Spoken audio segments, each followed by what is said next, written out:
명절 상 차리던 며느리 갑자기 집을 나갔습니다. 그리고 하루 뒤 시댁에서는 숨소리밖에 들리지 않았습니다.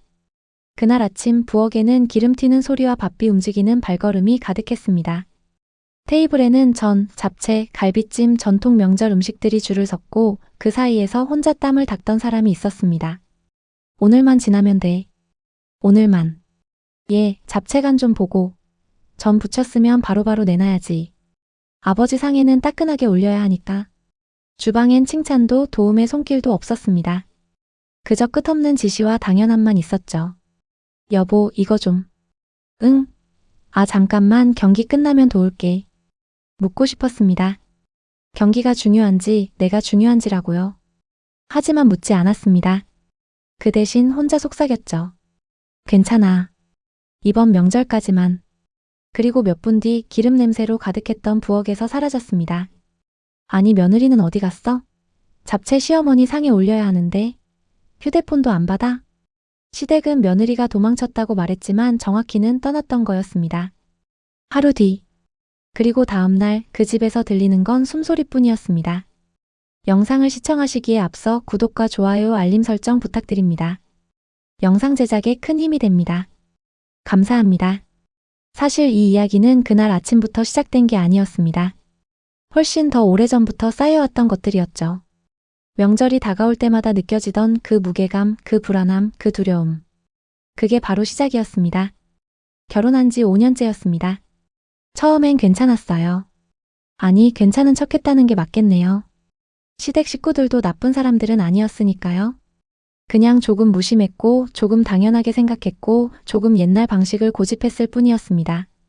명절이 다가오면 한 달 전부터 전화가 오기 시작했습니다. 시어머니의 목소리는 언제나 밝고 다정했어요. 이번 명절엔 뭐 해올 거야? 네가 하는 잡채가 제일 맛있다더라. 작년에 고모들이 엄청 칭찬했잖아. 올해도 기대하신대. 그 말을 들을 때마다 가슴이 답답해졌습니다. 칭찬인 건 알겠는데 왜 이렇게 부담스러울까요? 잡채 하나 만드는데 2시간은 좋게 걸리는데 그걸 당연하게 요구하는 게 느껴졌거든요. 명절 일주일 전쯤 되면 남편에게 물어봤습니다. 여보, 이번엔 우리 집에서 명절 보내면 안 될까? 그럴 때마다 남편은 난처한 표정을 지었죠. 우리 집이 본가잖아. 형이 해외에 있으니까 우리가 가야지. 엄마 혼자 다 준비하시게 할 순 없잖아. 혼자 다 준비하시게 할 수 없다는 말이 참 아이러니했습니다. 결국 혼자 다 준비하게 되는 건 저였으니까요. 시어머니는 설거지 정도 하시고 음식은 거의 다 제가 만들었거든요. 그래도 처음 몇 년은 참았습니다. 새댁이니까 아직 서로 적응 중이니까 시간이 지나면 나아지겠지 하면서요.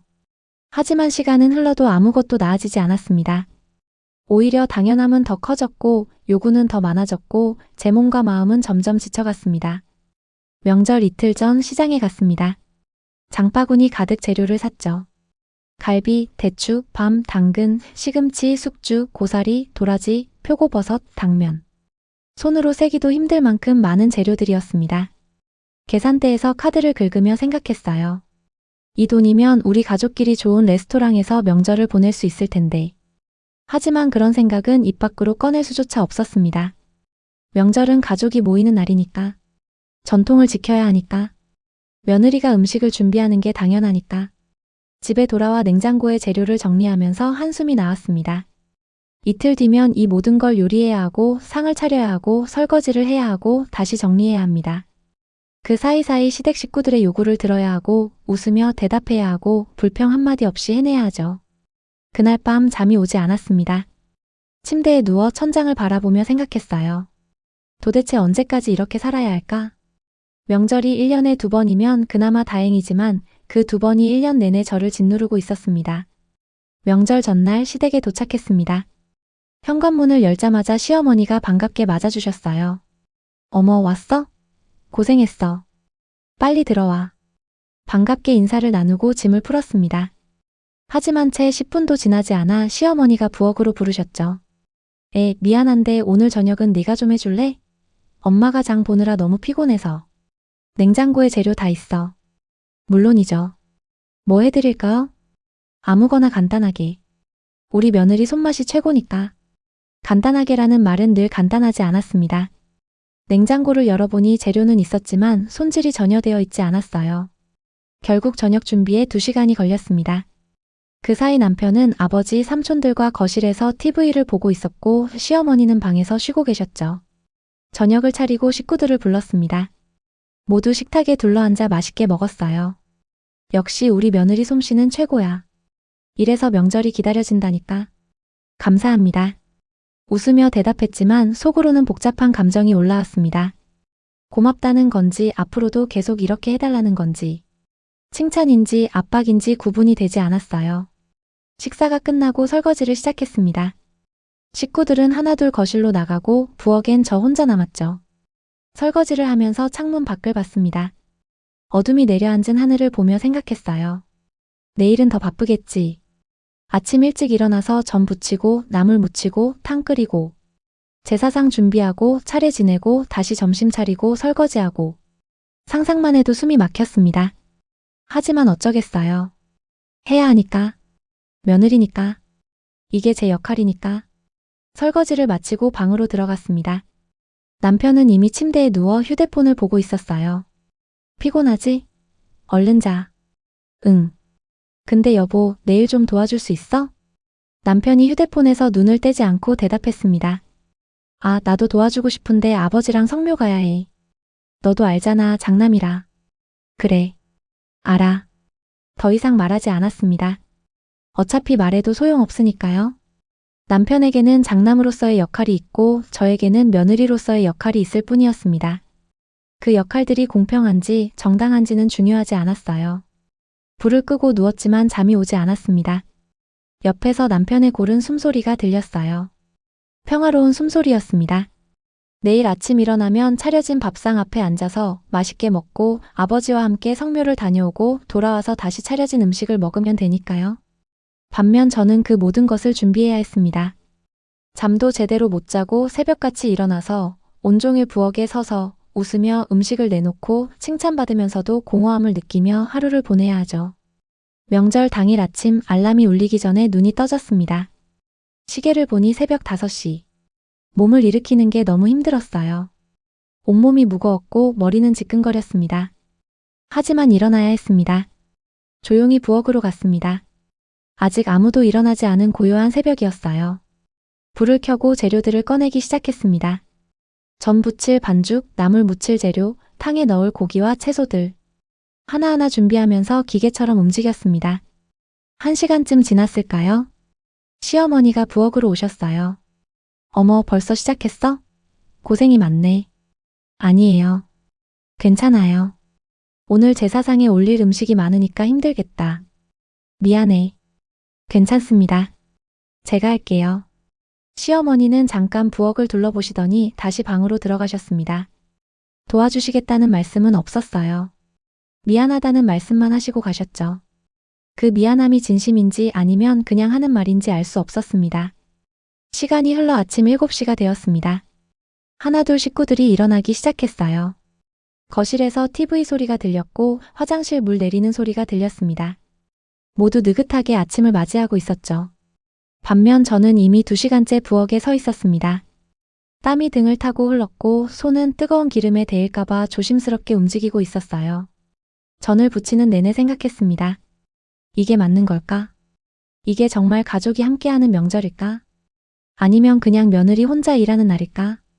대답은 나오지 않았습니다. 아니, 대답은 이미 나와 있었지만 인정하고 싶지 않았던 거겠죠. 아침 8시 식탁에 음식들이 하나둘 올라가기 시작했습니다. 동그랑땡, 북어전, 동태전, 애호박전, 표고버섯전. 색색의 전들이 접시를 가득 채웠어요. 그 옆으로 삼색나물, 도라지 무침, 고사리나물, 시금치나물이 자리를 잡았습니다. 제사상을 차리는 시간이 다가왔습니다. 시아버지가 거실로 나오시면서 말씀하셨어요. 오늘 제사는 10시에 지내니까 그때까지 다 준비해야 해. 네, 아버지. 대답은 했지만 시계를 보니 2시간밖에 남지 않았습니다. 아직 탕도 끓여야 하고 과일도 깎아야 하고 밥도 지어야 했어요. 2시간 안에 모든 걸 끝내야 한다는 압박감이 가슴을 짓눌렀습니다. 부엌으로 돌아가 다시 움직이기 시작했습니다. 갈비탕을 끓이면서 동시에 과일을 깎았어요. 사과, 배, 감. 정성스럽게 껍질을 벗기고 모양을 다듬었습니다. 칼을 쥔 손이 떨렸어요. 피곤해서가 아니라 마음이 흔들려서였습니다. 과일을 깎으면서 문득 어린 시절이 생각났습니다. 명절이면 엄마가 부엌에서 바쁘게 움직이시던 모습이 떠올랐어요. 그때는 몰랐습니다. 엄마가 얼마나 힘들었는지, 얼마나 외로웠는지. 그저 맛있는 음식이 나오는 게 당연하다고만 생각했죠. 이제야 알겠습니다. 엄마도 나처럼 힘들었을 거라는 걸. 하지만 엄마는 한 번도 불평하지 않으셨어요. 아니, 못하셨던 걸까요? 며느리니까, 엄마니까, 그게 당연한 일이니까. 그런 생각을 하다가 손에서 칼이 미끄러졌습니다. 순간 따끔한 통증이 느껴졌어요. 손가락을 보니 얇게 베었더군요. 피가 조금 났습니다. 아, 작은 신음이 새어나왔지만 아무도 듣지 못했습니다. 거실에서는 TV 소리가 크게 울려 퍼지고 있었고 식구들은 웃으며 예능 프로그램을 보고 있었어요. 부엌에서 혼자 다친 며느리 따위엔 관심이 없었습니다. 지혈을 하고 밴드를 붙였습니다. 그리고 다시 과일을 깎기 시작했어요. 멈출 수가 없었습니다. 시간은 계속 흘러가고 제사 시간은 다가오고 아직 해야 할 일은 산더미처럼 남아 있었으니까요. 9시가 되었습니다. 제사상을 차리기 시작했어요. 시어머니가 나오셔서 이것저것 지시하셨습니다. 그저는 왼쪽에, 나물은 오른쪽에. 아니야, 탕은 가운데로 가야지. 과일 접시는 더 앞으로. 네, 어머니. 하나하나 지시를 따랐습니다. 상을 차리는 내내 시어머니는 옆에서 감독하셨어요. 손수하시지는 않고 제가 하는 걸 지켜보시면서 이래라 저래라 말씀만 하셨죠. 상을 다 차리고 나니 9시 50분이었습니다.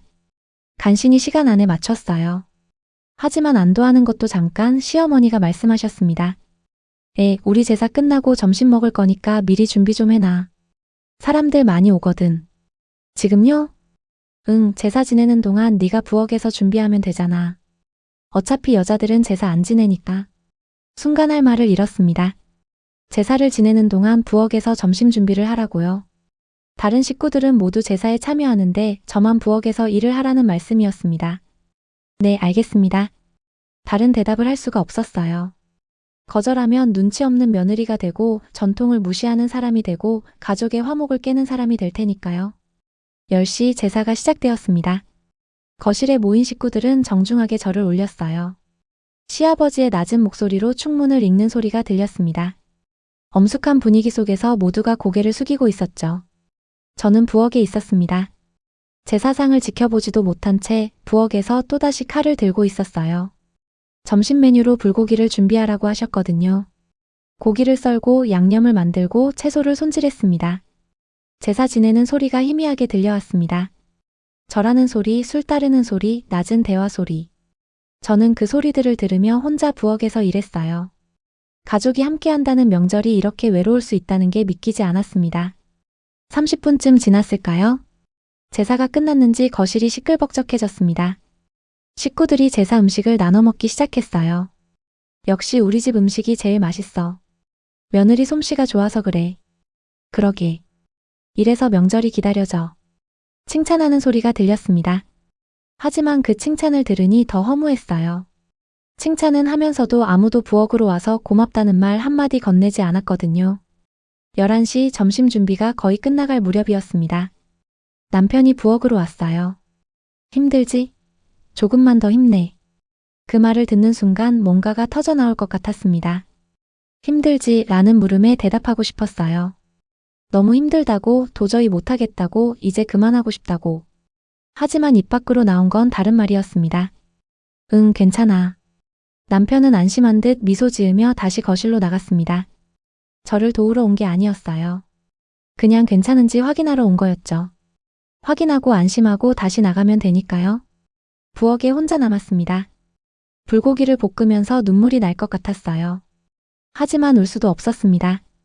눈이 붓고 얼굴이 빨개지면 식구들이 알아챌 테니까요. 그럼 또 괜한 분위기만 이상해지고 제가 예민한 사람이 되고 명절 분위기를 망치는 며느리가 될 테니까요. 정오가 되었습니다. 점심상을 차렸어요. 불고기, 잡채, 전, 나물, 국, 밥. 푸짐한 상이 완성되었습니다. 식구들을 불렀죠. 점심 준비됐어요. 오, 벌써? 고생했어. 모두 식탁에 둘러앉았습니다. 저도 마지막으로 자리에 앉았어요. 하지만 앉자마자 시어머니가 말씀하셨습니다. 미안한데 밥 좀 더 가져와 줄래? 모자랄 것 같아. 네. 일어나서 밥을 더 가져왔습니다. 다시 앉으려는데 이번엔 시아버지가 말씀하셨어요. 국물이 좀 싱거운데 간장 좀 가져다 줘. 네, 아버지. 간장을 가져다 드렸습니다. 세 번째로 앉으려는데 남편이 말했어요. 여보, 김치 좀. 김치를 가져다 주고 네 번째로 앉았습니다. 이번엔 아무 말이 없었어요. 드디어 밥을 먹을 수 있겠구나 싶었죠. 숟가락을 들려는 순간이었습니다. 조카가 뛰어들어오면서 소리쳤어요. 이모, 물. 물을 따라주고 다시 자리에 앉았습니다. 그때쯤 되니 밥이 목으로 넘어가지 않았어요. 배는 고팠지만 먹고 싶지 않았습니다. 그냥 이 자리에서 사라지고 싶었어요. 식사 중에 시댁 식구들은 즐겁게 이야기를 나눴습니다. 작년 일 친척들 이야기, 웃긴 에피소드들. 모두가 웃고 떠들었죠. 저도 웃으며 끼어들려고 했지만 자꾸만 일어나서 뭔가를 가져다 줘야 했습니다. 밥 한 숟가락 뜨는 사이에도 누군가는 저를 불렀어요. 그렇게 식사 시간 내내 저는 반쯤 서 있는 상태로 보냈습니다. 식사가 끝나고 설거지를 시작했습니다. 설거지를 하면서 창문 너머로 식구들이 소파에 앉아 쉬는 모습이 보였어요. 배불리 먹고 편하게 쉬는 모습들. 그 모습을 보면서 생각했습니다. 나도 저렇게 쉬고 싶다. 그냥 소파에 앉아서 아무 생각 없이 TV나 보고 싶다. 하지만 설거지가 끝나면 또 다른 일이 기다리고 있었습니다.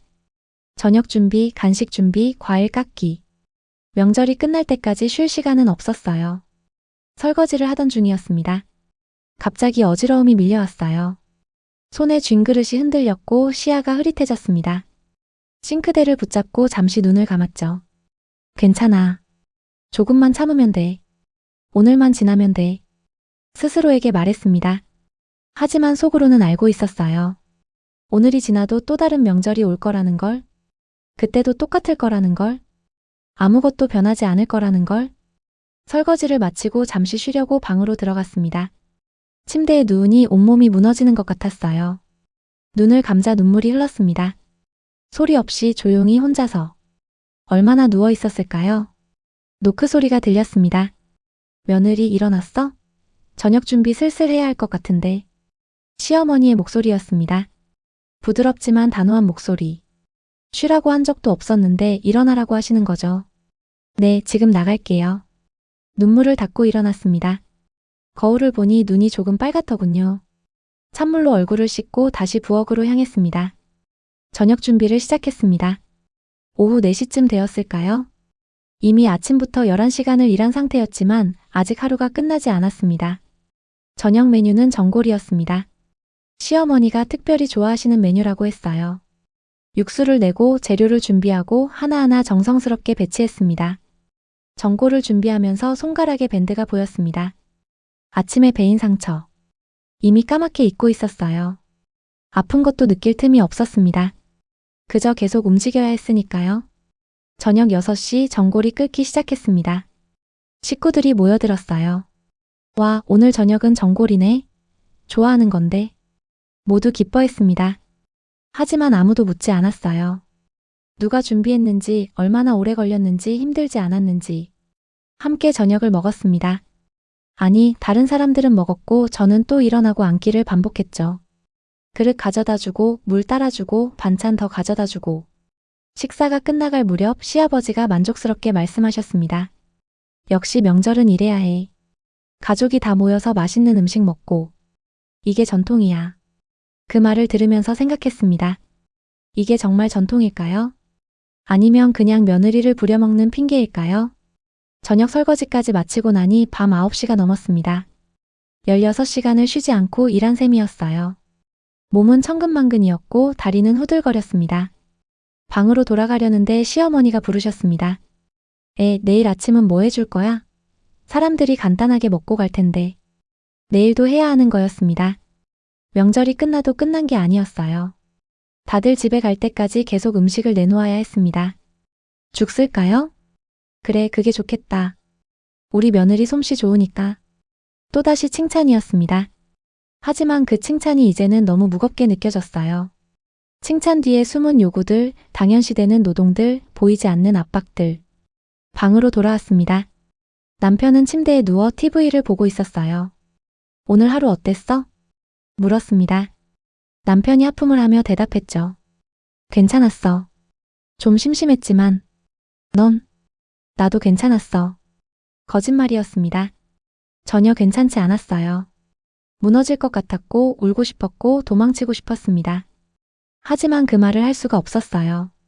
침대에 누웠습니다. 눈을 감았지만 잠이 오지 않았어요. 머릿속으로 내일 해야 할 일들이 스쳐 지나갔습니다. 죽수기, 반찬 준비, 설거지, 청소, 정리. 그리고 그 다음 명절에도 똑같은 일들이 반복될 거라는 생각이 들었습니다. 내년에도 후년에도 계속. 언제까지? 작게 중얼거렸습니다.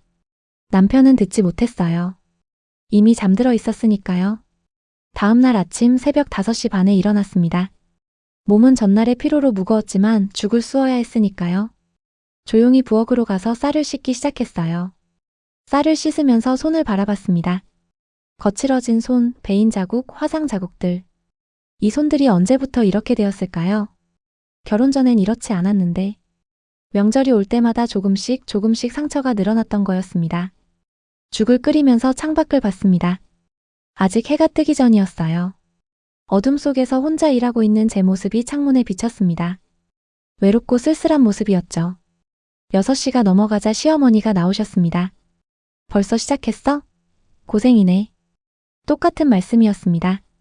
어제도 그제도 매번 똑같은 말씀. 고생이라는 걸 아시면서도 도와주시지 않는 게 이상했어요. 죽이 거의 다 되어갈 무렵 시댁 식구들이 하나둘 일어나기 시작했습니다.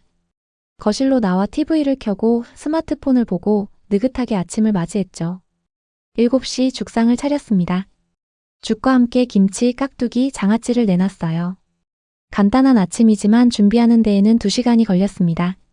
식구들이 식탁에 모였습니다. 죽을 한 숟갈 떠서 입에 넣더니 시아버지가 말씀하셨어요. 간이 좀 싱거운데. 순간 가슴이 철렁했습니다. 새벽부터 일어나서 정성껏 쓴 죽인데 그 말씀이 들리니 허탈했어요. 소금 좀 더 넣을까요? 그래, 그럼 좀 낫겠지. 부엌으로 가서 소금을 가져왔습니다. 시아버지가 직접 간을 맞추시더군요. 한 숟갈 더 드시고는 고개를 끄덕이셨어요. 이제 괜찮네. 감사합니다도 없었습니다. 그냥 이제 괜찮다는 말뿐. 제가 2시간 동안 준비한 음식이 간 하나 맞추지 못한 음식으로 평가받는 순간이었습니다. 아침을 먹는 내내 아무 말도 하지 않았습니다. 그냥 조용히 죽을 떠먹었어요. 입맛이 없었지만 먹어야 했습니다. 안 먹으면 또 걱정하는 척하면서 눈치를 줄 테니까요. 식사가 끝나고 식구들이 하나둘 짐을 챙기기 시작했습니다. 명절이 끝나가고 있었어요. 각자 자기 집으로 돌아갈 시간이 다가온 거죠. 하지만 저에게는 아직 일이 남아 있었습니다. 설거지, 청소, 냉장고 정리. 식구들이 떠나기 전까지 집을 깨끗하게 만들어야 했어요. 설거지를 시작했습니다. 싱크대에 쌓인 그릇들을 보면서 한숨이 나왔어요. 이틀 동안 쓴 그릇들이 산더미같이 쌓여 있었습니다. 설거지를 하던 중 시누이가 부엌으로 왔습니다. 언니 고생 많았어. 고맙다는 말이었지만 왠지 공허하게 느껴졌습니다. 고생했다는 걸 알면서도 도와주지 않았으니까요. 이틀 동안 시누이는 거실에서 쉬거나 조카들과 놀거나 TV를 보며 시간을 보냈어요. 괜찮아. 대답했지만 속으로는 분노가 치솟았습니다. 괜찮지 않았어요. 전혀 괜찮지 않았습니다. 하지만 그 말을 할 수가 없었죠. 시누이가 말을 이었습니다. 그나저나 언니는 정말 대단한 것 같아. 나는 도저히 못할 것 같은데. 그래서 명절마다 친정에 가거든. 그 말을 듣는 순간 뭔가가 무너지는 느낌이었습니다. 시누이는 선택할 수 있었던 거예요. 친정에 갈지 시댁에 갈지. 하지만 저에게는 선택권이 없었습니다. 며느리니까 무조건 시댁에 와야 했으니까요. 그렇구나. 더 이상 대화하고 싶지 않았습니다. 시누이는 곧 부엌을 나갔고 저는 다시 설거지에 집중했어요. 오전 10시쯤 식구들이 떠나기 시작했습니다. 현관에서 인사를 나눴어요. 고생했어. 잘 먹고 갔어. 다음에 또 와. 건강해. 모두들 인사를 하고 떠났습니다. 그리고 집엔 시댁 부모님과 저희 부부만 남았어요. 문을 닫고 돌아서는 순간 온몸의 긴장이 풀렸습니다. 드디어 끝났구나 싶었죠. 하지만 시어머니가 말씀하셨습니다. 점심은 간단하게 라면 끓여 먹을까? 어제 남은 전이랑 같이 먹으면 되겠다. 점심도 제가 준비해야 하는 거였습니다. 명절이 끝나도 일은 끝나지 않았어요. 네, 그럴게요. 대답하고 부엌으로 향했습니다. 라면을 끓이면서 눈물이 날 것 같았어요. 언제까지 이렇게 살아야 할까? 언제쯤 쉴 수 있을까? 점심을 차리고 함께 먹었습니다. 식사 중에 시아버지가 말씀하셨어요. 이번 명절도 잘 치렀어. 역시 우리 며느리가 있어서 다행이야. 또 칭찬이었습니다. 하지만 그 칭찬이 독처럼 느껴졌어요. 칭찬으로 포장된 당연시, 칭찬으로 가려진 착취. 감사합니다. 웃으며 대답했지만 얼굴 근육이 경련을 일으키는 것 같았습니다. 웃는 게 너무 힘들었어요. 점심 후 시댁 부모님이 낮잠을 주무시러 들어가셨습니다. 남편과 둘만 남았어요. 남편이 소파에 앉아 TV를 켰습니다. 저는 설거지를 하러 부엌으로 갔죠. 그때 남편이 말했어요. 여보, 좀 쉬다가 해. 지금 해야 나중에 편해. 그래도 너무 무리하지 마. 무리하지 말라고요. 이미 이틀 동안 무리했는데 이제 와서 무리하지 말라는 게 무슨 의미가 있을까요? 설거지를 하다가 그릇 하나를 떨어뜨렸습니다. 와장창 소리와 함께 그릇이 바닥에 깨졌어요. 괜찮아? 남편이 부엌으로 달려왔습니다. 저는 바닥에 흩어진 파편들을 보며 멍하니 서 있었어요. 미안해, 실수했어. 조심해. 다칠 수 있어. 남편이 파편을 치우기 시작했습니다. 저는 그 모습을 보면서 생각했어요. 이렇게 뭔가 깨져야 도와주는구나. 평소엔 도와주지 않다가 사고가 나야 움직이는구나. 파편을 다 치우고 남편이 말했습니다. 많이 피곤하지? 조금 쉬어. 응. 쉬고 싶었습니다. 정말 쉬고 싶었어요. 하지만 쉴 수가 없었습니다. 아직 해야 할 일들이 남아 있었으니까요. 오후 2시 청소를 시작했습니다. 거실, 부엌, 방, 화장실. 구석구석 닦고 쓸고 정리했어요. 명절 동안 어질러진 집을 다시 깨끗하게 만들어야 했습니다. 청소를 하면서 문득 거울을 봤습니다. 거울 속의 제 모습은 낯설었어요. 눈은 푹 꺼져 있었고 얼굴은 창백했으며 입가엔 미소가 사라져 있었습니다. 이게 나인가? 거울 속에 저에게 물었습니다. 하지만 대답은 없었어요. 그저 지치고 힘든 표정만 돌아올 뿐이었습니다. 청소를 끝내고 거실로 나왔습니다. 시계를 보니 오후 4시. 새벽부터 지금까지 쉬지 않고 일한 셈이었어요. 소파에 앉았습니다. 드디어 잠시 쉴 수 있겠구나 싶었죠. 하지만 5분도 안 돼서 시어머니가 나오셨습니다. 저녁은 뭐 먹을까? 냉장고에 남은 거 정리해서 먹어야 할 것 같은데. 또 저녁 준비였습니다. 끝이 없었어요. 아침, 점심, 저녁. 계속해서 음식을 만들고 차리고 설거지하고. 네, 뭐 해드릴까요? 남은 재료로 찌개 끓이면 되겠다. 알겠습니다. 다시 부엌으로 향했습니다. 발걸음이 무겁게 느껴졌어요. 한 걸음 한 걸음이 천근만근 같았습니다. 찌개를 끓이기 시작했습니다. 재료를 썰고 양념을 넣고 불을 조절했어요. 기계적으로 움직였습니다. 생각할 힘도 없었거든요. 찌개가 끓는 동안 싱크대에 기대어 섰습니다. 다리에 힘이 풀려서 서 있기도 힘들었어요. 눈을 감았습니다. 그때 남편이 부엌으로 왔습니다. 여보. 응? 고생 많았어. 이번 명절도 내 덕분에 잘 보냈어. 그 말을 듣는 순간 뭔가가 폭발할 것 같았습니다. 덕분에 라는 말이 너무나도 허무하게 느껴졌어요. 고생했다는 거 알면서 왜 도와주지 않았어? 처음으로 물었습니다.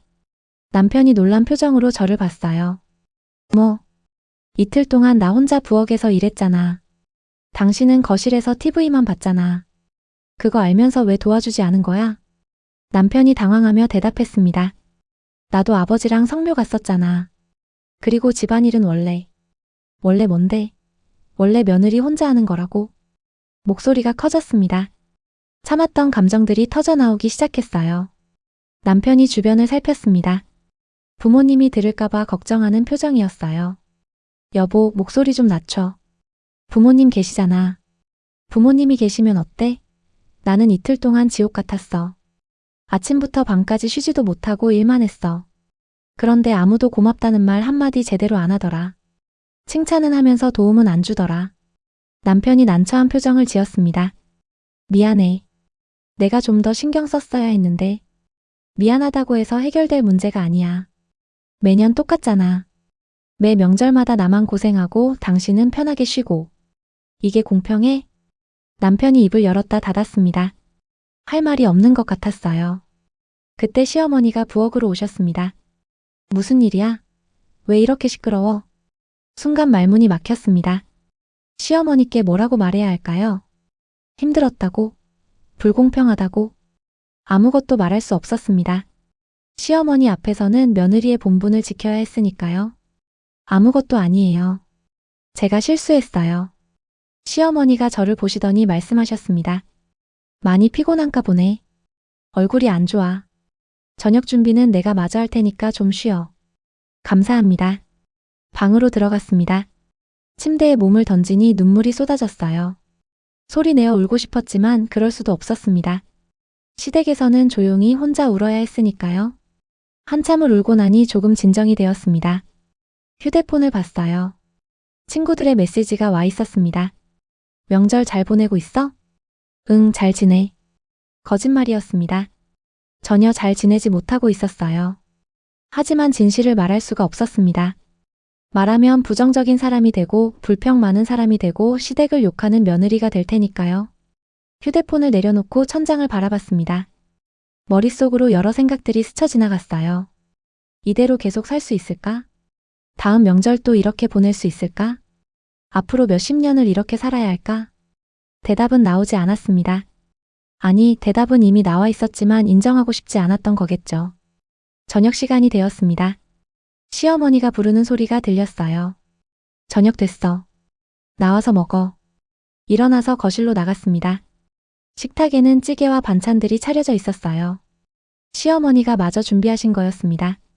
함께 저녁을 먹었습니다. 식탁은 조용했어요. 아까의 일 때문에 분위기가 어색했던 거죠. 식사를 마치고 설거지를 하려는데 시어머니가 말씀하셨습니다. 오늘은 내가 할게. 너 쉬어. 고맙습니다. 방으로 돌아왔습니다. 남편은 이미 침대에 누워 있었어요. 제가 들어오자 말했습니다. 미안해. 괜찮아. 괜찮지 않았지만 그렇게 말할 수밖에 없었습니다. 불을 끄고 누웠어요. 어둠 속에서 남편이 숨소리가 들렸습니다. 규칙적이고 평화로운 숨소리. 아무 걱정 없이 잠드는 숨소리였어요. 저는 잠들 수가 없었습니다. 눈을 감아도 명절의 장면들이 떠올랐거든요. 부엌에서 혼자 일하던 모습, 설거지하던 모습, 지친 제 얼굴. 그리고 결심했습니다. 다음 명절엔 달라져야 한다고. 이대로는 안 된다고. 변화가 필요하다고. 그로부터 몇 달이 지났습니다. 계절은 봄에서 여름으로 넘어가고 있었어요. 하지만 제 마음속 계절은 여전히 겨울이었습니다. 그 명절 이후로 뭔가 달라진 것 같으면서도 사실 아무것도 달라지지 않았거든요. 일상은 계속되었습니다. 출근하고 퇴근하고 저녁 준비하고 설거지하고 주말이면 시댁에 들르고 시어머니 심부름하고 또 집안일하고 남편과의 관계도 예전과 비슷했습니다. 명절 때 싸운 일은 서로 언급하지 않았어요. 마치 그런 일이 없었던 것처럼 둘 다 모른 척했죠. 그게 편했으니까요. 아니, 편한 척하는 게 익숙했으니까요. 어느 날 저녁 남편이 말했습니다. 여보, 다음 달에 또 명절이야. 추석. 그 말을 듣는 순간 가슴이 철렁 내려앉았습니다. 벌써 추석이라니. 시간이 이렇게 빨리 흘렀나 싶었어요. 그리고 동시에 두려움이 밀려왔습니다. 또 그 지옥 같은 시간을 보내야 한다는 두려움. 또 혼자 부엌에서 일해야 한다는 두려움. 또 지치고 무너져야 한다는 두려움. 응, 알아. 짧게 대답했습니다. 더 이상 말하고 싶지 않았어요. 이번엔 좀 일찍 준비하자. 미리미리 해두면 당일에 덜 힘들 거야. 미리 준비한다고 해서 덜 힘든 게 아니었습니다. 결국 모든 일은 저 혼자 해야 하니까요. 미리 하든 당일에 하든 힘든 건 똑같았어요. 그래. 더 이상 대화하지 않았습니다. TV만 보며 시간을 보냈죠. 그날 밤 잠이 오지 않았습니다. 침대에 누워 천장을 바라보며 생각했어요. 이번 추석은 어떻게 보내야 할까? 또 똑같이 보내야 할까? 아니면 뭔가 달라질 수 있을까? 고민 끝에 결심했습니다. 이번엔 달라야겠다고. 제대로 말해야겠다고. 도와달라고 힘들다고 혼자서는 못하겠다고. 다음날 아침 남편에게 말했습니다. 여보, 이번 추석엔 나 좀 도와줘. 혼자 하기 힘들어. 남편이 고개를 끄덕였어요. 알았어. 내가 도울게. 정말 도와줄까요? 아니면 또 입으로만 도와주겠다고 하고 실제로는 아무것도 안 할까요? 반신반의했지만 일단 믿어보기로 했습니다. 추석이 한 달 앞으로 다가왔습니다. 시어머니에게서 전화가 왔어요. 이번 추석 준비는 어떻게 할 거야? 올해는 친척들이 더 많이 온대.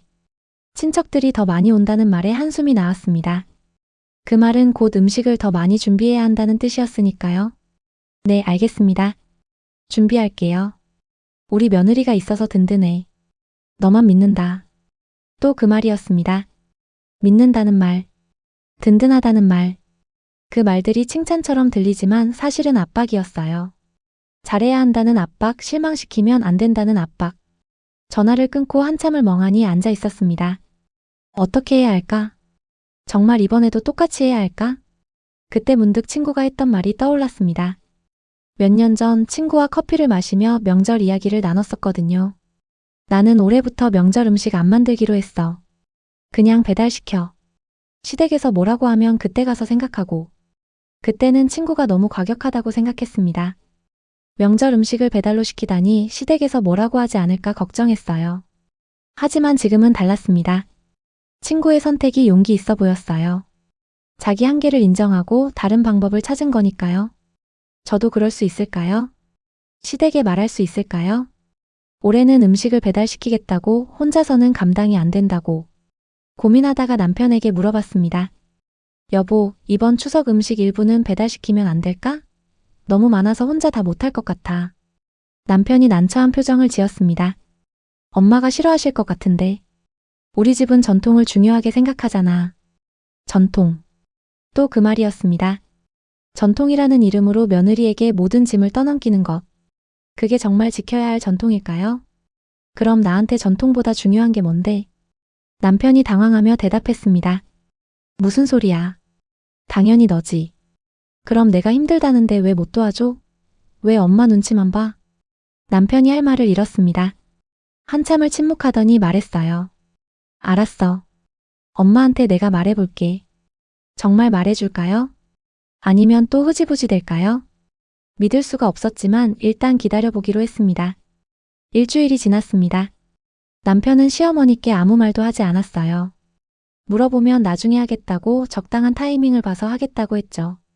결국 저 스스로 결정했습니다. 이번 추석은 제가 직접 시어머니께 말씀드리겠다고. 추석 2주일 전 시댁에 전화했습니다. 시어머니가 받으셨어요. 어머니, 저예요. 며느리. 무슨 일이야?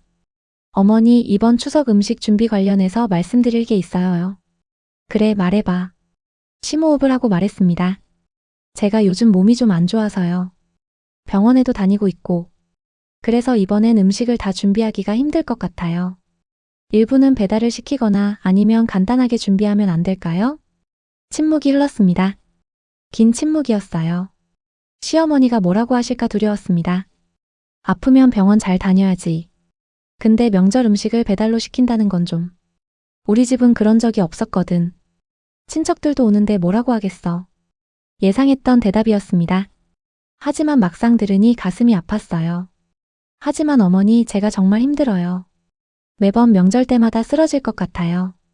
그래도 며느리가 해야지. 시집 온 지도 몇 년이 됐는데 아직도 힘들어? 시집 온 지 5년이 됐다고 덜 힘든 게 아니었습니다. 오히려 5년 동안 계속 힘들었어요. 그 힘듦이 누적되어서 이제는 한계에 다다른 거였죠. 어머니, 저 정말 못할 것 같아요. 목소리가 떨렸습니다. 울음이 터질 것 같았어요. 시어머니가 한숨을 쉬었습니다. 알았어. 이번엔 내가 좀 도와줄게. 그러니까 너무 걱정하지 마. 감사합니다, 어머니. 전화를 끊고 나니 안도감과 동시에 씁쓸함이 밀려왔습니다. 겨우 이 정도 부탁하는 게 이렇게 힘들다니. 제 권리를 주장하는 게 이렇게 어렵다니. 추석 일주일 전이 되었습니다. 명절 준비를 시작해야 할 시기였어요. 시어머니에게서 연락이 왔습니다. 이번 주말에 우리 집 와서 같이 준비하자. 내가 도와줄게. 네, 알겠습니다. 주말 시댁에 갔습니다. 시어머니와 함께 장을 보고 음식 준비를 시작했어요. 처음에는 시어머니가 정말 도와주셨습니다. 채소도 손질하시고 양념도 만드시고 함께 일하니 훨씬 수월했어요. 하지만 1시간쯤 지나자 시어머니가 말씀하셨습니다. 엄마 좀 쉬어야겠다. 허리가 아파서. 나머지는 네가 마저 해줘. 그리고 거실로 나가셨습니다. 결국 또 저 혼자 남았어요. 남은 준비를 혼자 끝냈습니다. 3시간이 걸렸죠. 시어머니는 거실에서 TV를 보고 계셨습니다. 준비를 마치고 거실로 나왔습니다. 시어머니가 미안한 듯 말씀하셨어요. 미안해. 엄마가 나이가 있다 보니 오래 못하겠더라. 괜찮아요, 어머니. 괜찮지 않았습니다. 전혀 괜찮지 않았어요. 도와주겠다고 해놓고 1시간만 하고 그만두시다니. 집으로 돌아오는 길 남편에게 말했습니다. 어머니가 1시간만 도와주시고 나머지는 다 나 혼자 했어. 남편이 미안한 표정을 지었습니다. 엄마도 나이 드셔서 힘드신가 봐. 그래도 약속은 지키셔야지. 도와주신다고 해놓고. 남편이 아무 말도 하지 않았습니다. 엄마 편을 들 수도 제 편을 들 수도 없는 상황이었으니까요. 집에 도착해서 혼자 생각했습니다. 결국 아무것도 달라지지 않았구나. 말로는 도와주겠다고 하지만 실제로는 또 저 혼자 하게 되는구나. 추석 사흘 전 밤늦게까지 음식 준비를 했습니다. 집에서 미리 만들어 갈 수 있는 건 최대한 만들어 두려고 했어요. 전을 부치고 나물을 무치고 잡채를 만들었습니다. 새벽 2시가 되어서야 겨우 잠자리에 들었어요. 다음 날도 마찬가지였습니다. 퇴근하고 집에 와서 또 음식을 준비했어요. 매일 밤늦게까지 일했습니다. 남편은 옆에서 TV를 보거나 휴대폰을 하고 있었어요. 가끔 도와주겠다고 하긴 했지만 뭘 해야 할지 몰라서 어정쩡하게 서 있다가 다시 나가곤 했죠. 추석 전날 시댁으로 향했습니다. 차 트렁크엔 제가 미리 만든 음식들이 가득했어요. 무거운 짐을 들고 시댁 현관에 섰습니다. 문을 열고 들어가는 순간 이상한 느낌이 들었습니다. 뭔가 달라야 하는데 아무것도 달라지지 않았다는 허무함. 또 똑같은 명절이 시작되는구나 하는 절망감. 짐을 내려놓고 부엌으로 갔습니다. 냉장고를 열어보니 아직 손질되지 않은 재료들이 가득했어요. 내일 아침 일찍 일어나서 이걸 다 준비해야 하는 거였습니다. 그날 밤 잠이 오지 않았습니다. 내일이 두려웠어요. 또 똑같은 하루를 보내야 한다는 게 두려웠습니다. 새벽 4시쯤 결심했습니다. 이번엔 정말 달라야겠다고. 더 이상 참을 수 없다고. 하지만 어떻게 달라져야 할지는 몰랐습니다. 그냥 막연하게 뭔가 변화가 필요하다는 것만 느꼈어요. 추석 당일 아침이 밝았습니다. 알람보다 일찍 눈이 떠졌어요. 새벽 5시였습니다. 조용히 일어나 부엌으로 갔습니다. 불을 켜고 재료들을 꺼내기 시작했죠. 익숙한 동작이었습니다. 너무나도 익숙해서 슬픈 동작. 1시간쯤 지났을 때였습니다. 문득 거울에 비친 제 모습을 봤어요. 지친 얼굴, 축 처진 어깨, 생기 없는 눈빛. 이게 나인가? 다시 한번 물었습니다. 하지만 이번엔 답이 들렸어요. 아니야, 이건 내가 아니야. 이건 며느리라는 역할에 갇힌 누군가야. 진짜 나는 어디 갔지? 그 순간 뭔가 무너지는 소리가 들렸습니다. 아니, 실제로 소리가 난 건 아니었어요. 제 마음속에서 무언가가 무너지는 소리였습니다. 칼을 내려놓았습니다. 앞치마를 벗었어요. 그리고 조용히 현관으로 걸어갔습니다. 신발을 신으면서 마지막으로 부엌을 돌아봤습니다. 반쯤 준비된 음식들, 어질러진 재료들, 아직 해야 할 일들. 미안해. 누구에게 하는 말인지 몰랐습니다. 시댁 식구들에게, 남편에게, 아니면 저 자신에게. 문을 열고 나갔습니다. 새벽 공기가 차가웠어요. 하지만 그 차가움이 오히려 좋았습니다. 살아있다는 느낌이 들었으니까요. 휴대폰을 꺼냈습니다. 전원을 껐어요. 그리고 걷기 시작했습니다. 어디로 가는지도 모른 채 그냥 걸었습니다. 해가 뜨기 시작했습니다. 동쪽 하늘이 붉게 물들었어요. 새로운 아침이었습니다. 그리고 저에게는 새로운 시작이었죠. 시댁에서는 아무도 몰랐습니다. 며느리가 사라졌다는 것을. 새벽이었으니까요. 모두가 깊은 잠에 빠져 있었죠. 6시쯤 시어머니가 일어나셨습니다. 부엌으로 가셨다가 멈춰섰어요. 반쯤 준비된 음식들, 그리고 텅 빈 부엌. 며느리? 불렀지만 대답이 없었습니다. 방으로 가보니 남편만 자고 있었어요. 며느리는 없었습니다. 시어머니가 남편을 깨웠습니다. 야, 일어나봐. 며느리 어디 갔어? 남편이 부스스 일어나더니 주변을 둘러봤어요. 응? 화장실 아니야? 화장실에도 없어. 집안 어디에도 없더라. 그제야 남편이 놀라서 벌떡 일어났습니다. 집안을 이리저리 찾아다녔어요. 하지만 어디에도 없었습니다. 전화해봐. 남편이 휴대폰으로 전화를 걸었습니다. 하지만 전원이 꺼져 있었어요. 전화가 안 받쳐. 꺼져 있어. 시아버지도 일어나셨습니다. 무슨 일이냐고 물으셨죠. 며느리가 없어졌어요, 아버지. 뭐, 어디 갔는데? 모르겠어요. 전화도 안 받고. 시댁 식구들이 모두 모였습니다. 당황하고 걱정하고 어떤 이들은 짜증을 냈어요. 아니, 명절 아침에 어디 간 거야? 오늘 음식은 어떻게 하고? 전도 다 못 부쳤잖아.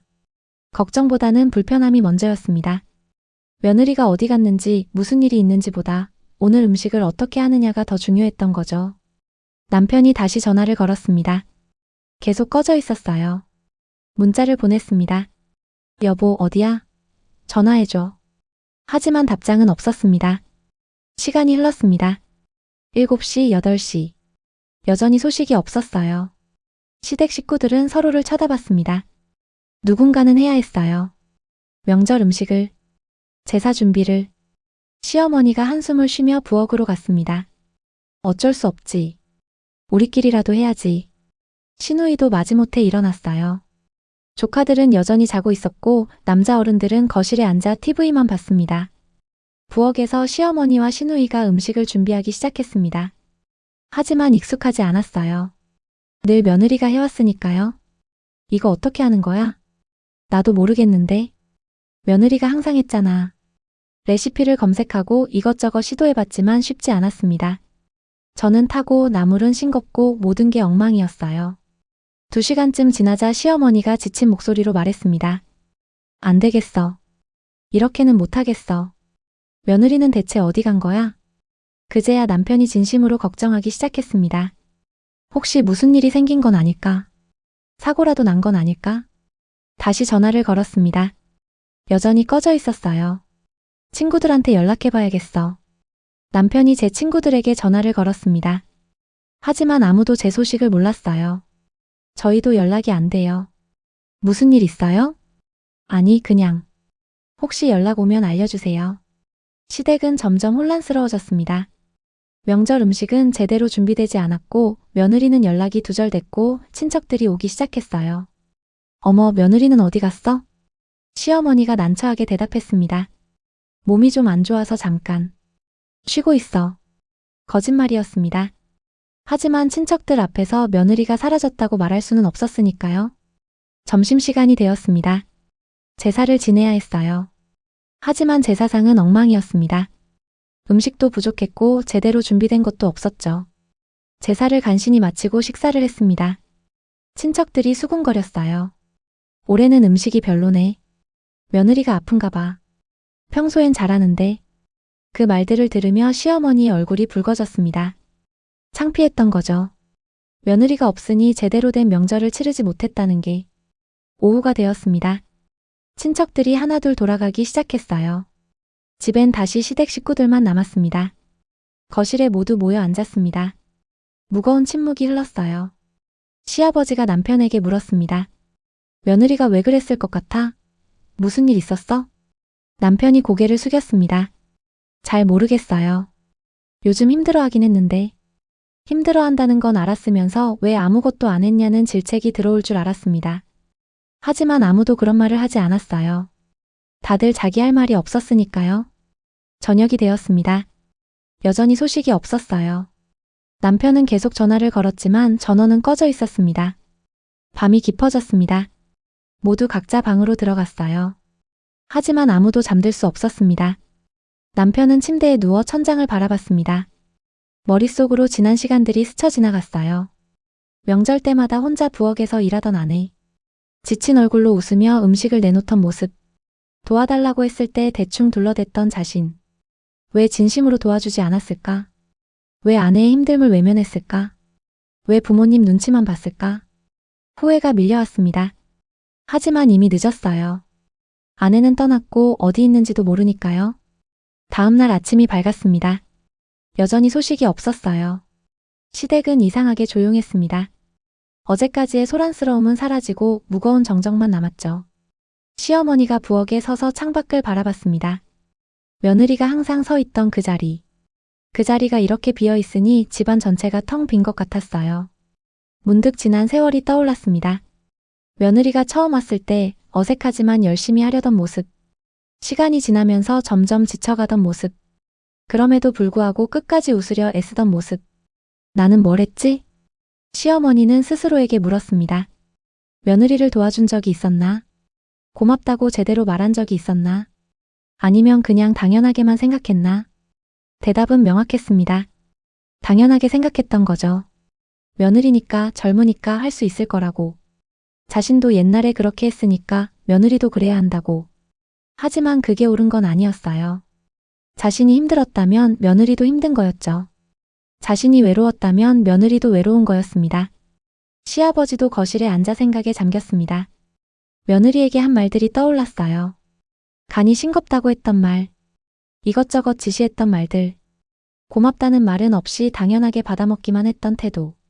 며느리는 식구가 아니라 일꾼처럼 대했던 건 아닐까. 며느리의 감정은 생각하지 않고 그저 명절을 잘 치르는 것만 중요하게 여긴 건 아닐까. 신우이는 자기 방에서 문자를 보냈습니다. 언니 어디 있어? 연락해줘. 하지만 답장은 없었습니다. 신우이도 후회했어요. 언니가 힘들어하는 걸 알면서도 자신은 친정에 가서 편하게 쉬었던 것. 언니한테 고맙다는 말 한 번 제대로 안 했던 것. 오후가 되었습니다. 남편의 휴대폰에 문자 알림이 왔어요. 급히 확인했습니다. 모르는 번호에서 온 문자였습니다. 걱정하지 마세요. 저는 괜찮습니다. 며칠 혼자 생각 좀 하고 연락할게요. 짧은 문자였습니다. 하지만 그 문자를 보는 순간 남편은 무너졌어요. 아내가 살아있다는 안도감과 동시에 자신 때문에 아내가 이렇게까지 떠나야 했다는 죄책감. 시댁 식구들에게 문자를 보여줬습니다. 모두 안도의 한숨을 쉬었어요. 하지만 그뿐이었습니다. 안도감 뒤에는 무거운 침묵만 남았죠. 며느리는 괜찮다고 했지만 정말 괜찮을까요? 혼자 어딘가에서 울고 있는 건 아닐까요? 다시는 돌아오지 않으려는 건 아닐까요? 저녁이 되었습니다. 시댁 식구들은 각자 간단히 라면을 끓여 먹었어요. 함께 식탁에 앉았지만 아무도 말이 없었습니다. 며느리가 없는 식탁. 며느리가 차려주던 음식들이 없는 식탁. 그게 이렇게 허전하고 쓸쓸할 줄 몰랐습니다. 시어머니가 라면을 한 입 먹다가 숟가락을 내려놓았습니다. 맛이 없었어요. 아니, 입맛이 없었습니다. 며느리가 해주던 음식들이 생각났습니다. 정성스럽게 만들어진 전, 따뜻한 국, 맛있는 잡채. 그 음식들을 먹으며 당연하게만 생각했던 시간들. 이제야 깨달았습니다. 그 음식들 하나하나에 며느리의 노력과 땀과 눈물이 담겨 있었다는 것을. 그걸 고맙게 여기지 않고 당연하게만 받아먹었다는 것을. 남편은 방으로 돌아가 아내가 쓰던 물건들을 봤습니다. 화장대 위에 화장품, 옷장 속의 옷들, 베개 위에 남은 머리카락 한 올. 그 물건들을 보면서 깨달았습니다. 아내가 얼마나 많은 것들을 포기하며 살았는지. 자기 시간, 자기 꿈, 자기 자신을. 그리고 자신은 뭘 했나요? 아무것도 포기하지 않았어요. 명절이면 편하게 쉬고 맛있는 음식 먹고 부모님과 시간 보내고 아내의 희생 위에서 편안함을 누렸던 거죠. 휴대폰을 들었습니다. 아내에게 문자를 보냈어요. 여보, 미안해. 정말 미안해. 내가 잘못했어. 돌아와줘. 하지만 답장은 없었습니다. 아내는 아직 생각 중이었으니까요. 돌아갈 것인지 아니면 새로운 삶을 시작할 것인지. 밤이 깊어졌습니다. 시댁 집은 조용했어요. 하지만 그 조용함 속에서 각자의 숨소리만 들렸습니다. 시어머니의 한숨 소리, 시아버지의 기침 소리, 남편의 뒤척이는 소리, 그리고 그 소리들 사이로 며느리가 없다는 사실이 더욱 크게 울려 퍼졌습니다. 다음 날 아침 남편이 다시 문자를 보냈습니다. 여보, 천천히 생각해. 기다리게. 네가 편한 대로 해. 정말 미안해. 이번엔 답장이 왔습니다. 고마워요. 조금만 시간 주세요. 짧은 답장이었지만 남편은 울음을 터뜨렸습니다. 아내가 답장을 해줬다는 것. 아직 완전히 포기하지 않았다는 것. 하지만 동시에 알았습니다. 이제 달라져야 한다는 것을. 아내가 돌아온다고 해도 예전처럼 살 수는 없다는 것을. 시댁 식구들도 깨달았습니다. 며느리가 당연한 존재가 아니라는 것. 며느리도 힘들고 지치고 쉬고 싶은 사람이라는 것. 며느리의 노고에 감사해야 한다는 것. 하지만 그 깨달음이 너무 늦은 건 아닐까요? 며느리가 떠나고 나서야 알게 된 것들. 이제 와서 후회해도 소용이 있을까요? 시댁집은 여전히 조용했습니다. 며느리가 돌아올 때까지, 아니 어쩌면 영원히 그 조용함은 계속될지도 몰랐습니다. 그리고 그 조용함 속에서 각자는 생각했습니다. 며느리에게 어떻게 사과해야 할지, 어떻게 달라져야 할지, 어떻게 하면 며느리가 다시 웃을 수 있을지. 답은 아직 없었습니다. 하지만 적어도 질문은 시작되었어요. 그리고 그게 첫걸음이었습니다. 사흘이 지났습니다. 저는 작은 게스트하우스에 머물고 있었어요. 바닷가가 보이는 조용한 곳이었습니다. 그곳에서 저는 처음으로 쉬었습니다. 진짜로 쉬었어요. 아침에 늦게 일어나고 하고 싶은 것만 하고 아무 눈치도 보지 않고 산책을 했습니다. 바닷가를 따라 천천히 걸었어요. 파도 소리를 들으며 바람을 느끼며 그저 걸었습니다. 걸으면서 생각했습니다. 나는 어떻게 살고 싶은가? 무엇이 나를 행복하게 만드는가? 앞으로 어떤 삶을 살아야 하는가? 그동안 한 번도 해본 적 없는 질문들이었습니다. 늘 다른 사람들을 위해 살았으니까요. 시댁을 위해, 남편을 위해, 며느리 역할을 위해. 하지만 나를 위해서는 살지 않았어요. 내가 원하는 게 뭔지, 내가 좋아하는 게 뭔지, 나 자신이 누구인지조차 잊고 살았습니다. 게스트하우스로 돌아와 거울을 봤습니다. 사흘 만에 얼굴이 조금 달라져 있었어요. 여전히 지쳐 보이긴 했지만 눈빛이 달랐습니다. 조금 더 살아있는 눈빛이었죠. 휴대폰을 켰습니다. 남편의 문자가 수십 개 와 있었어요. 미안하다는 말, 기다리겠다는 말, 사랑한다는 말. 하나하나 읽으면서 복잡한 감정이 들었습니다. 미안하다고 해서 다 용서될까요? 사랑한다고 해서 상처가 아물까요? 시어머니에게서도 문자가 와 있었습니다. 며느리, 우리가 잘못했어. 내 마음 몰라줘서 미안해. 천천히 생각하고 연락 줘. 시아버지, 시누이에게서도 문자가 왔습니다. 모두 미안하다고, 잘못했다고 했어요. 그 문자들을 보면서 울었습니다. 화가 나서가 아니라 슬퍼서였어요. 왜 이렇게 되기 전에는 몰랐을까? 왜 제가 떠나고 나서야 깨달았을까? 며칠이 더 지났습니다. 일주일째 되던 날 남편에게 전화를 걸었습니다. 여보. 목소리를 듣자마자 남편이 울먹였어요. 여보, 괜찮아? 어디 있어? 지금 갈게. 천천히 말했습니다. 나 잠깐 혼자 있고 싶어서 나왔어. 괜찮으니까 걱정하지 마. 미안해, 정말 미안해. 내가 잘못했어. 알아. 근데 미안하다고 다 해결되는 건 아니야. 남편이 침묵했습니다. 제 말이 맞았으니까요. 나 돌아갈게. 근데 조건이 있어. 뭐든지 할게. 말해봐. 깊게 숨을 쉬고 말했습니다. 첫째, 다음 명절부터는 우리 집에서도 보낼 수 있어야 해. 매번 시댁만 가는 건 불공평해. 그래, 그렇게 하자. 둘째, 명절 음식은 같이 준비해야 해. 나 혼자 하는 거 아니야. 당신도 시어머니도 시누이도 다 같이. 당연하지. 그렇게 할게. 셋째, 나도 쉴 권리가 있어. 며느리라고 해서 쉬지도 못하는 건 말이 안 돼. 맞아. 네가 쉬고 싶을 때 쉬어. 아무도 뭐라고 안 할 거야. 마지막으로 말했습니다. 그리고 나는 이제 더 이상 완벽한 며느리가 아니야. 나도 실수하고 힘들어하고 화내는 사람이야. 그걸 받아들일 수 있어? 남편이 확실하게 대답했습니다. 그래. 그게 내 진짜 모습이잖아. 완벽한 척하지 않아도 돼. 그냥 너로 있으면 돼. 그 말을 듣고 눈물이 났습니다. 그동안 듣고 싶었던 말이었거든요. 이틀 후 집으로 돌아갔습니다. 남편이 역에 마중 나와 있었어요. 저를 보자마자 달려와 안았습니다. 미안해. 정말 미안해. 안기면서 느꼈습니다. 이 사람도 배워가는 중이구나. 완벽하지 않지만 노력하고 있구나. 집에 도착하니 깨끗이 정리되어 있었습니다. 남편이 혼자 청소한 흔적이 보였어요. 서툴지만 정성스러웠습니다. 며칠 후 시댁에 갔습니다. 식구들이 현관에서 저를 기다리고 있었어요. 시어머니가 먼저 다가왔습니다. 며느리, 미안해. 정말 미안해. 처음으로 시어머니가 허리를 굽혀 인사하셨습니다. 그 모습을 보는 순간 가슴이 뭉클했어요. 괜찮아요, 어머니. 아니야, 괜찮지 않아. 우리가 너무 당연하게 생각했어. 내 마음을 몰라줬어.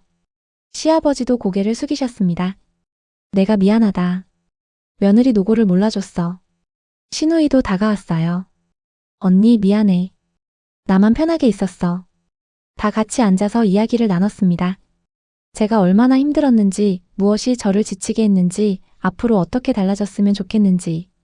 시댁 식구들은 조용히 들었습니다. 변명하지 않았어요. 그저 듣고 인정하고 사과했습니다. 시어머니가 말씀하셨습니다. 나도 옛날엔 며느리였어. 시어머니 밑에서 똑같이 힘들었지. 그런데 세월이 지나니까 잊어버렸나 봐. 내가 얼마나 힘들었는지. 그러면서 눈물을 흘리셨어요. 너한테 내가 당했던 걸 또 시킨 거야. 그게 전통인 줄 알았어. 하지만 그건 전통이 아니라 잘못된 관습이었어. 시아버지도 말씀하셨습니다. 나는 아내가 힘들어하는 걸 알면서도 못 본 척했어.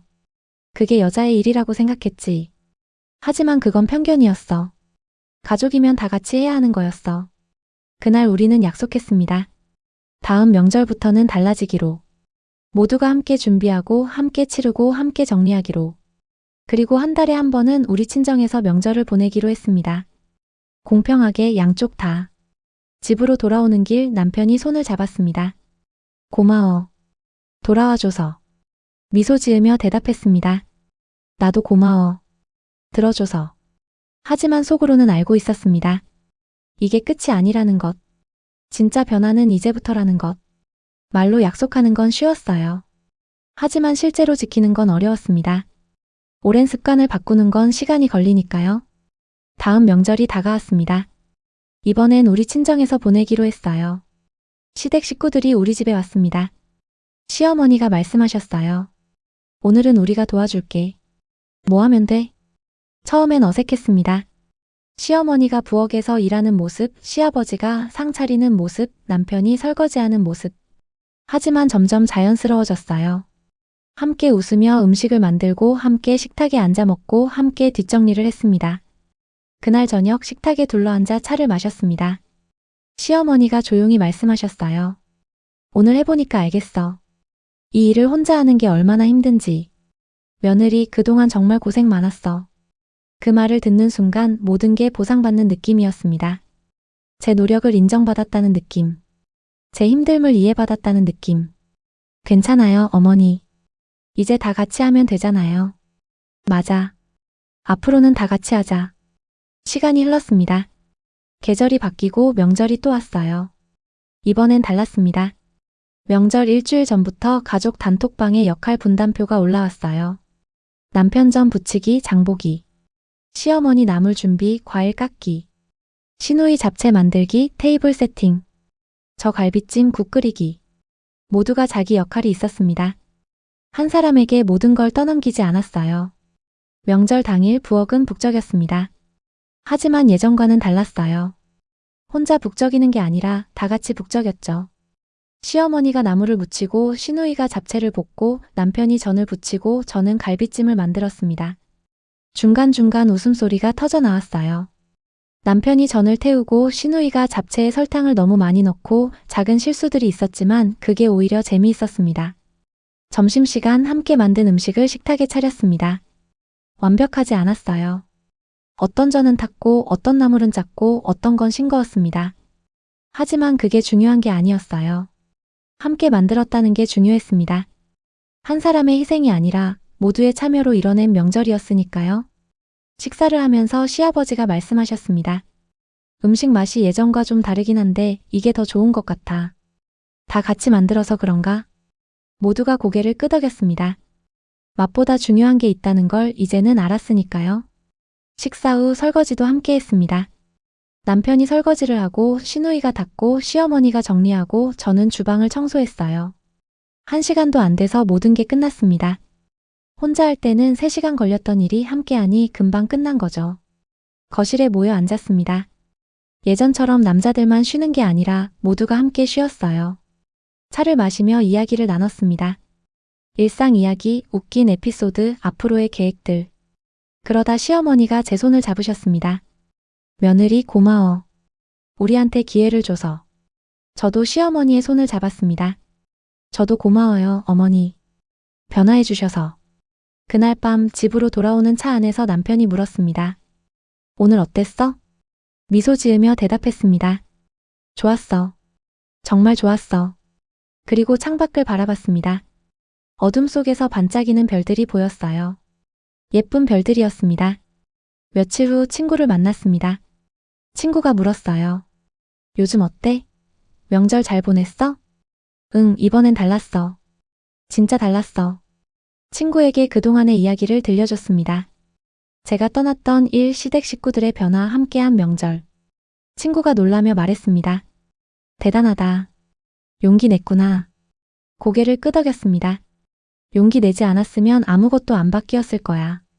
계속 혼자 힘들었을 거고. 친구가 제 손을 잡았어요. 잘했어. 정말 잘했어. 그 말을 듣고 비로소 느꼈습니다.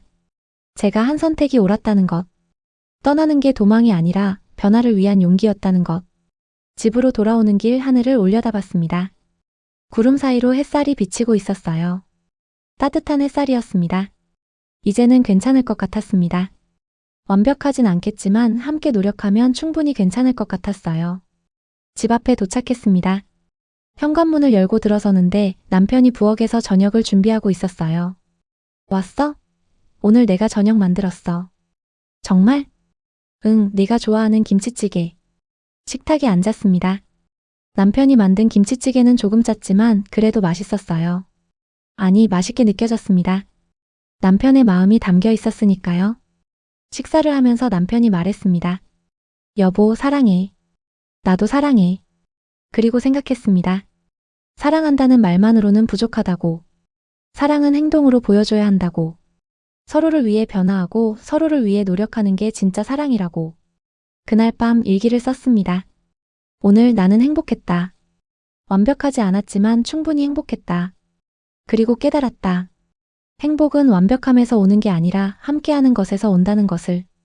서로를 이해하고 서로를 배려하고 서로를 위해 변화하려는 마음에서 온다는 것을. 앞으로도 힘든 날이 있을 것이다. 완벽하지 않은 날들이 있을 것이다. 하지만 괜찮다. 함께 이겨낼 수 있으니까. 혼자가 아니니까. 그리고 가장 중요한 건 이제 나는 나 자신을 잃지 않는다는 것. 며느리라는 역할 속에서도 아내라는 역할 속에서도 나는 여전히 나로 존재한다는 것. 일기를 덮고 불을 껐습니다. 편안한 마음으로 잠들 수 있었어요. 오랜만에 느껴보는 평화였습니다. 때로는 떠나야 돌아올 수 있습니다. 때로는 무너져야 다시 세울 수 있습니다. 그 며느리는 용기를 냈고 그 가족은 변화했습니다. 완벽하지 않지만 함께 노력하는 가족이 되었죠. 당신의 명절은 어떤가요? 혼자 힘들어하고 있진 않나요? 기억하세요. 당신도 쉴 권리가 있습니다. 당신도 행복할 자격이 있습니다. 그리고 때로는 잠시 멈추는 용기가 모든 걸 바꿀 수 있다는 것을. 당신의 이야기가 행복한 결말로 이어지길 바랍니다.